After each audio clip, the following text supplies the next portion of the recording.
transports de la wilaya de Béjaïa concernant le projet de télécabine et le projet de tramway pour Béjaïa. Je parle en connaissance de cause puisque étant administrateur dans le groupe de transport terrestre. Effectivement, il y a eu un gel de beaucoup de projets arrivés à maturation, mais hélas les fonds ne sont plus disponibles vu la crise économique due à la chute du prix du pétrole. Néanmoins, votre approche, que je salue d'ailleurs, concernant la recherche d'un financement externe à l'État, pourrait solutionner le problème des transports de votre wilaya.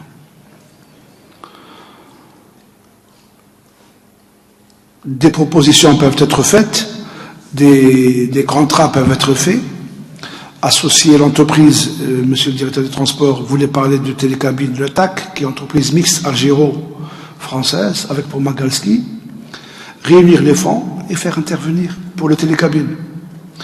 Pour le tramway, c'est un peu plus cher et un peu plus lourd. Peut-être lever des fonds au niveau de certaines banques, lancer des actions au niveau local ou régional et faire maturer ce projet. Je peux vous assurer que beaucoup de wilayas sont arrivés à maturation de leur projet d'études, mais ne peuvent pas lancer la réalisation de ces infrastructures. Dommage d'ailleurs, la conjoncture est ce qu'elle est. Voilà.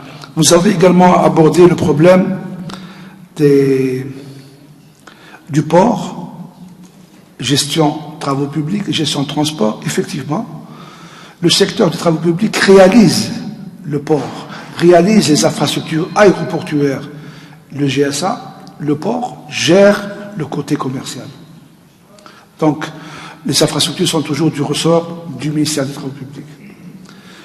On livre, c'est ce que nous faisons aujourd'hui. Nous livrons à l'exploitant qui lui exploite. C'est ce que fait l'INSCRI pour la CNTF. Ce que fait le travaux public pour les EGSA, c'est-à-dire les aéroports et les ports. Ils arrivent à maturation et on les donne à gérer au futur exploitant qui est le portuaire ou l'aéroportuaire. Merci, Monsieur le Président. Merci, Monsieur Nezal, pour ces précisions. Alors justement, au niveau du port, si j'ai soulevé la question, c'est que ça pose des problèmes, de prérogatives notamment. Moi, je vous apprends, on l'a appris donc il y a 15 jours lors de la présentation du port, que le port finance, par autofinancement, des projets d'infrastructure. Gare maritime, projet, zone extraportuaire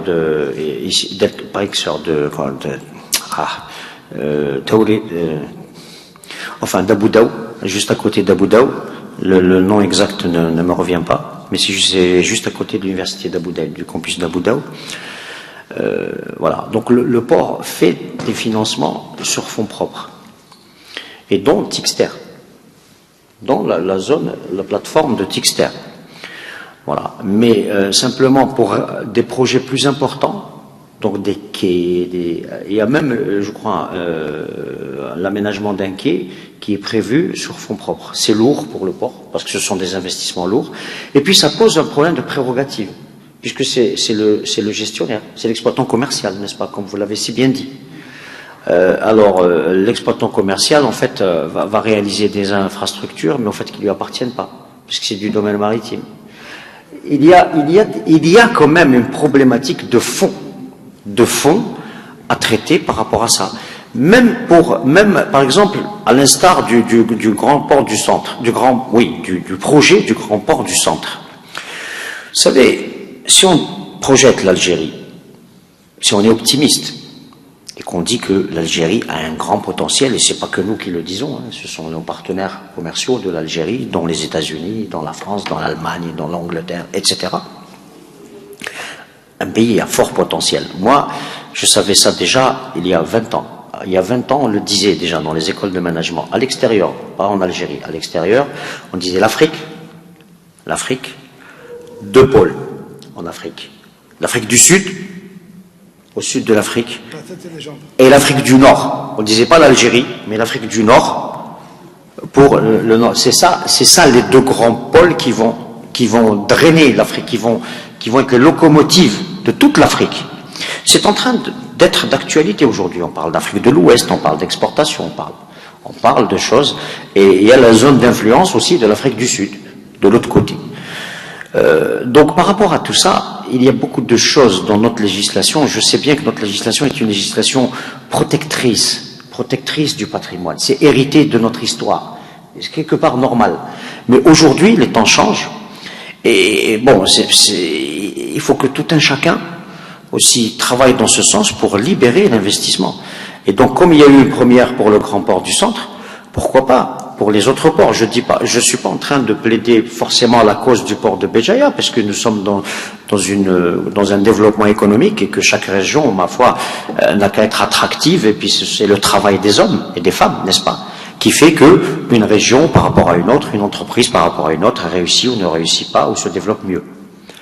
Mais aujourd'hui, il est temps de libérer, en fait, l'investissement, et de libérer les choses et de rassurer des partenaires. Moi, je sais que, par exemple, en termes de port, il y a des partenaires qui veulent rentrer. Il y en a. C'est pas l'argent qui manque. L'argent existe. Des fonds d'investissement. Des fonds souverains. Donc, par exemple, je peux citer, je ne me rappelle pas du nom, mais c'est un fonds saoudien, mais qui est un fonds d'État de 52 pays arabes, dont l'Algérie est membre, via le FNI, via le Fonds national d'investissement. C'est un exemple. Mais il y a d'autres exemples comme ça. Donc il y a aujourd'hui des montages sur des activités commerciales rentables, donc comme les ports, les télécabines, les tramways, et pourquoi pas les voies ferrées. Hein. Il y a pas de, voilà, pourquoi pas. C'est vrai, il y a un grand schéma d'aménagement, et l'État, et là il faut quand même rendre hommage à l'effort qui a été fait par les pouvoirs publics en un laps de temps court, parce qu'on a la mémoire courte, et on oublie qu'on a subi une longue récession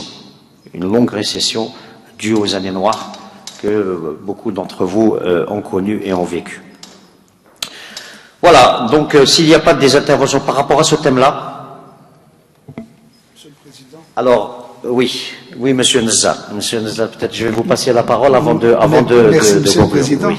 Je vous donne l'information que l'aéroport d'Alger finance son extension actuelle sur fonds propres. Les portuaires et les aéroportuaires peuvent donner des concessions, vivre de concessions, et c'est un peu le cas du futur port d'Alger, plutôt au centre de Cherchel. Donc on donne des concessions de 33 ans, de 99 ans, mais on s'hypothèque quand même. Le fait que le port de Béjaïa lance sa gare maritime sur ses fonds propres prouve que c'est un bon manager qui cherche l'intérêt de ses passagers, le bien-être de ses passagers, et que c'est une entreprise qui sera une plus-value pour son port plus tard. Voilà, Monsieur le Président. Merci, Monsieur Nzar. Ben voilà, donc nous arrivons au terme de ces débats. Donc je ne sais pas si, en mot de clôture, si Monsieur le directeur, Monsieur Aïtoufla, Monsieur le directeur général adjoint, ou Monsieur Nzar veulent dire un mot de clôture. Vous nous donnez votre impression, ne serait-ce que vous donnez vos impressions par rapport à cette demi-journée. Pour nous, on vous remercie de cette invitation. Ça nous permet justement de faire échange et de connaître les préoccupations, notamment de la wilaya de Béjaïa. Et cet échange, on doit le garder, on doit le multiplier même, et pour essayer de régler ensemble les différentes difficultés que nous rencontrons dans la réalisation de nos projets. Et je vous remercie, Monsieur le Président. Merci Monsieur Aïtoufla, merci Monsieur Nzar, merci Monsieur Lagoun, merci Monsieur Boutayeb et merci Monsieur Rahman. Donc d'avoir bien voulu donc nous honorer de votre présence et répondre favorablement à l'invitation et pour donc l'exposer. Je pense que tout un chacun est d'accord pour dire qu'on est un peu plus savant que tout à l'heure, puisque nous avons appris des choses aujourd'hui intéressantes et qui vont nous permettre peut-être de mieux travailler dans l'avenir et d'essayer de voir aussi comment dire, donc d'intervenir aussi, donner notre part pour lever les points de blocage qui peuvent encore subsister dans le cadre de ce projet de développement de la voie ferrée. Donc merci encore, merci à la Nesrif. Donc le prochain débat aura lieu le 2 juin prochain, toujours sur la même thématique. Et donc nous aurons donc la direction des travaux publics de Béjaïa qui viendra nous présenter essentiellement le projet de pénétrante à l'autoroute Est-Ouest, état des lieux, les livraisons. Alors là, on sera sur un projet qui va être bientôt livré.